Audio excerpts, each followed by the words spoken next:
आधार card के लिए एक नया अपडेट शुरू करवाया गया है। 100 साल से अधिक की आयु के किसी भी शख्स के लिए जन्म और मृत्यु की जानकारी जुटाना बेहद जरूरी होगा। ये इस नए अपडेट के तहत किया जाएगा और ये कार्य वडोदरा महानगर पालिका की बस्ती गिनती की टीम की ओर से किया जाएगा, जिसके लिए उन्हें आदेश भी दे दिए गए हैं।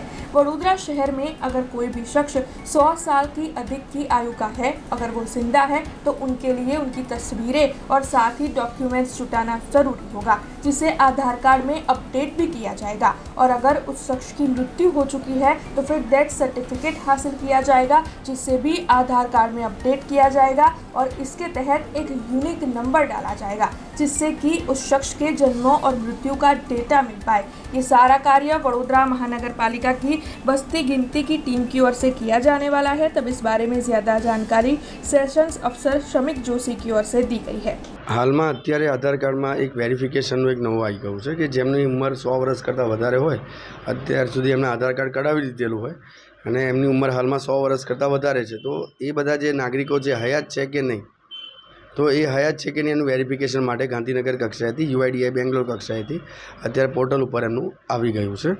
ए मुजब अमने आंकड़ा आपवामां आव्या छे, एमने जे डिटेल्स आपवामां आवे छे एनरोलमेंट डिटेल्स जे एमणे 2012-13 में कढावेलुं छे एना सहितनुं, એટલે અમારે એમનો જે ટેલિફોનિક નંબર એમનો આપેલો છે એ તેમજ એમનું સરનામું આપેલું છે।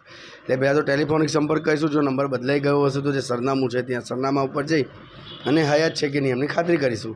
જો હયાત હશે તો એમની સાથે એમનો ફોટોગ્રાફ પ્લસ એમની બીજા ડોક્યુમેન્ટેશનની ડિટેલ્સ, એમનું આધાર કાર્ડ એ લઈ અને અમે ગાંધીનગર અમારે મેલ કરવાનું છે પોર્ટલ પર। અને ધારો કે દુઃખદ હોય અને જો હયાત નથી તો એમનું ડેથ સર્ટિફિકેટ, એમનું ડેથ રજિસ્ટર થયું છે કે નહીં એ ડેથ સર્ટિફિકેટ લઈ ડેથ સર્ટિફિકેટનો ફોટો પાડી ડેથ સર્ટિફિકેટ એમને પરત કરવાનું છે।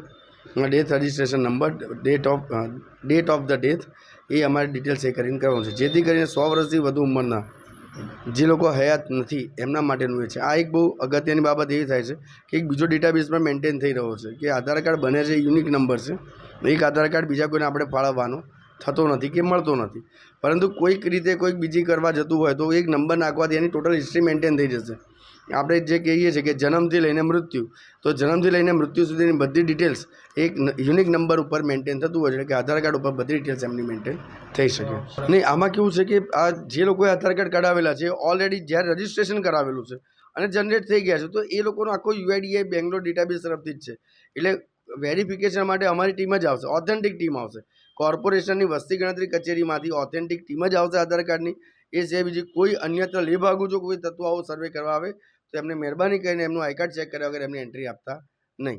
हमसे जुड़े रहने के लिए हमारे YouTube चैनल को सब्सक्राइब करें और नई वीडियो की नोटिफिकेशन के लिए बेल आइकॉन को दबाएं।